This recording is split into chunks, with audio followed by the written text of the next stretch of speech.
Hello दोस्तों, आज की हमारी कहानी पिता का प्यार लगे तो लाइक ज़रूर कीजिएगा। चैनल को सब्सक्राइब कर लीजिए ऐसी ही और कहानियों के लिए। बच्चों की गर्मियों की छुट्टी शुरू ही हुई थी। अभी 2 दिन ही हुए थे। सुबह सुबह पापा का कॉल आ गया। बोले बेटा कब आओगी। मैंने अनमने मन से बोल दिया पापा कुछ पक्का नहीं है, राजू टूर पर गए हैं, उनके आने के बाद ही बताऊंगी। पापा की आवाज़ रुआसी हो गई। बोले बेटा तुम्हारी माँ नहीं है तो क्या हुआ, तुम्हारा मायका तो है और मैं तो हूँ। राजू से बात करो और जल्दी आ जाओ। मैं जी पापा के आगे कुछ बोल ही नहीं पाई। जब तक माँ थी उनसे रोज़ फ़ोन पर ढेरों बातें करती थी।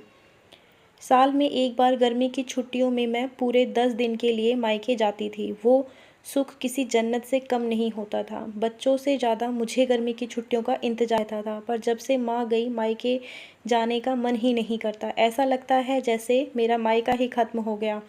एक सूनापन, एक खालीपन सा मेरी ज़िंदगी में भर गया था। पापा एकदम शांत स्वभाव के थे और कम बोलते थे, पर सबकी ज़रूरत का पूरा ध्यान रखते थे। ऐसा नहीं कि मैं पापा को प्यार नहीं करती थी, पर बचपन से मैं माँ के ज़्यादा करीब थी, या यूँ कहूँ कि वो मेरे दिल के सबसे करीब थी। अपने सारे सुख दुख एक सहेली की भांति मैं उनसे साझा करती थी। आज सुबह सुबह पापा का कॉल आया तो उन्हें मना नहीं कर पाई। पापा का दिल रखने के लिए राजू से बोलकर अगले ही हफ्ते की टिकट करवा लिए और पहुंच गई मायके। जैसे ही दरवाजे पर पहुंची माँ की याद आ गई। ऐसा लगा जैसे वो अभी बाहर निकलकर मुझे गले लगा लेगी। सोच के आंखें भर आई, किंतु आज माँ की जगह पापा बाहें फैलाए मेरा इंतजार कर रहे थे। सालों बाद पापा को गले लगा के खूब रोई।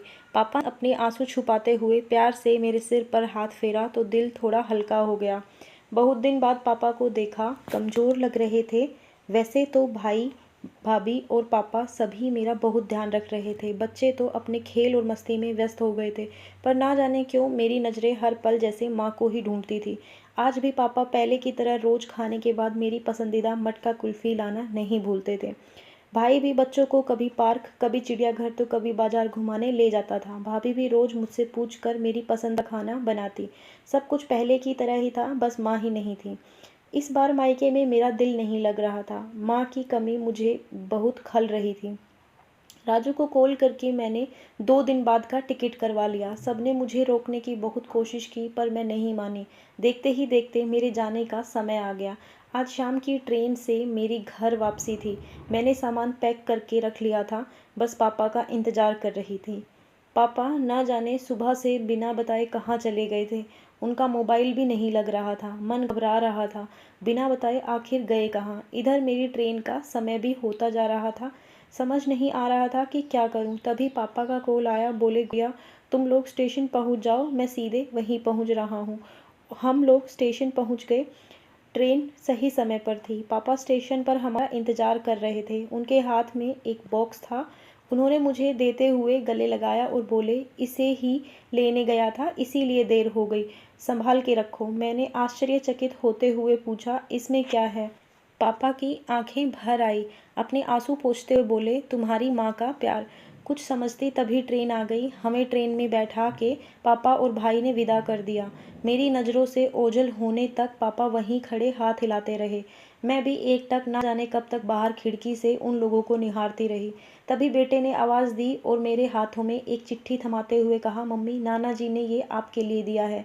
मैंने तुरंत चिट्ठी खोली। मेरी प्यारी गुड़िया रानी सदा खुश रहो। जब तक तुम्हारी माँ थी तुम्हारी हर बड़ी बात का ख्याल वही रखती थी। मैं जानता हूँ कि मैं तुम्हारी माँ की जगह तो नहीं ले सकता, पर उनकी कमी की पूर्ति करने की कोशिश तो कर ही सकता हूँ। आज तुम्हारी माँ होती तो हमेशा की तरह अपने हाथों से तुम्हारे लिए बड़ी पापड़ अचार बना के साथ भेजती। माँ के हाथ का तो नहीं, पर उसके स्वाद जैसा सब सामान एक दुकानदार से बनवाने की कोशिश की है। उम्मीद है तुम्हें पसंद आएगा। और हाँ बेटा, माँ नहीं है तो क्या हुआ, तुम्हारा मायका और हम तो हैं। पहले की ही तरह तुम्हारा इंतज़ार रहेगा। ढेर सारे प्यार और आशीर्वाद के साथ तुम्हारे पापा। पत्र पढ़ते पढ़ते मेरी आंखों से अश्रुधारा बहने लगी।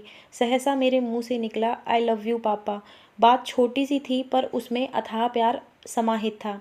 ये सिर्फ मैं ही महसूस कर सकती थी। मायके से घर आए 1 महीना बीत गया था। अब पापा से रोज़ एक बार कॉल करके मम्मी की तरह घंटों बातें करती हूँ। धन्यवाद दोस्तों। कहानी अच्छी लगी तो लाइक एंड शेयर कर दीजिए। चैनल को सब्सक्राइब कर लीजिए ऐसे ही और कहानियों के लिए।